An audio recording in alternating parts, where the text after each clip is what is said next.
Sekarang ini banyak di antara kita justru juga menjadikan bacaan-bacaan ayat Al-Quran itu sebagai ringtone HP-nya.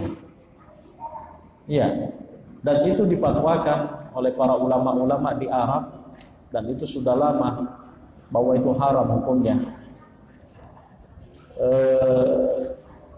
Saya kebetulan waktu proses penyelesaian disertasi doktoral di Al-Azhar, ya, yang membimbing saya itu adalah muftinya Mesir, ya, dan itu satu kehormatan bagi saya, alhamdulillah.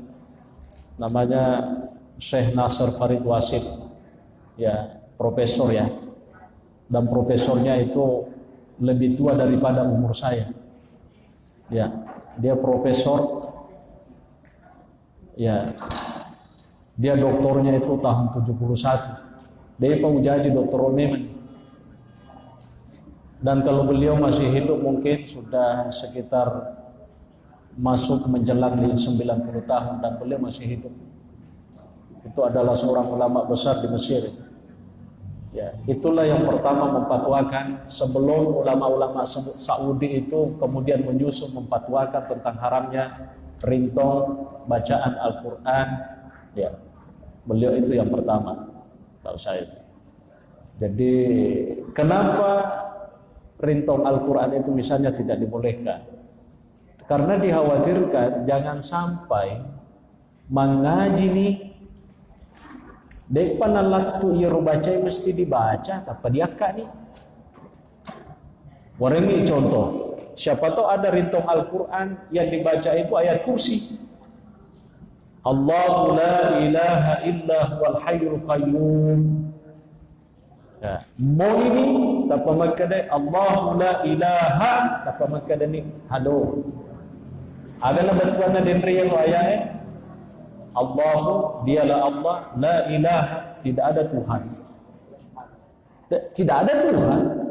Kenapa makna la ilaha? Ya kak ni berarti tidak ada Tuhan. Padahal semestinya komeloki makai berarti makna illallah. Makanya saddu zara'i namanya kalau dalam bahasa fikih. Ya, mencegah sesuatu yang tidak baik itu lebih diutamakan daripada mendatangkan manfaat. Ya, menutup celah-celah yang bisa membuat sesuatu tidak baik. Makanya para ulama itu melahirkan satu kaidah hukum fikih, ya, darul mafasidi muqaddamun ala jalbil masalih. Mencegah kerusakan jauh lebih utama daripada membawa satu manfaat. Magalo sa nariku Al-Quran na sabak diang kalingay. Tapi pada waktu yang sama bahaya kalau begitu. Ya, begitu.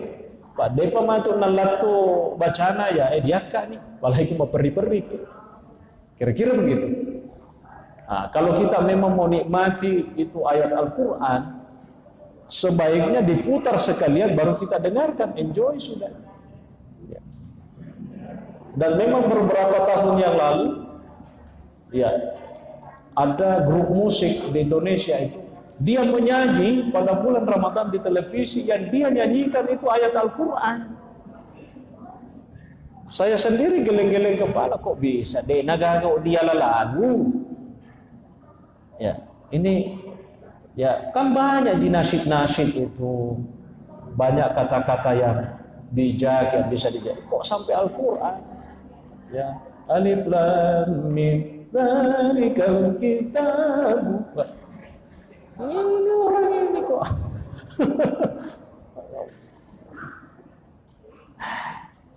Katanya ini kreatif. Betul itu kreatif, tapi salah jalannya. Karena Al-Quran yang mau dijadikan main-mainan itu. Ya naruh dendri pakai Allah Ta'ala wala tattakhidhu ayatillahi huzwa.